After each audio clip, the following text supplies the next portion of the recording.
What's up guys? Good morning Alea. Ayan ang aking baby Alea. Ayan, since morning na morning, syempre may lamang yung diaper natin. So anong gagawin natin? Syempre papalitan natin ng ating bagong Makuko Air Diapers. Ayan.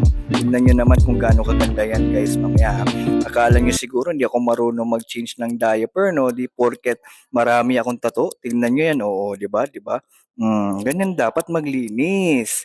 Dapat pulido, 'di ba? Before natin i-change, ayan, kunin natin, kuha tayo ng isang ating Makuko Air Diapers. Ayan, tingnan niyo kung gaano kaganda, 'di ba? Sobrang ganda at easy lang, guys. Hindi na kailangan i-tape niyan. Parang shorts lang at saka panty lang, o 'di ba? So anong pa inaantay niyo, guys? Check out na! Let's go mga papa and daddies!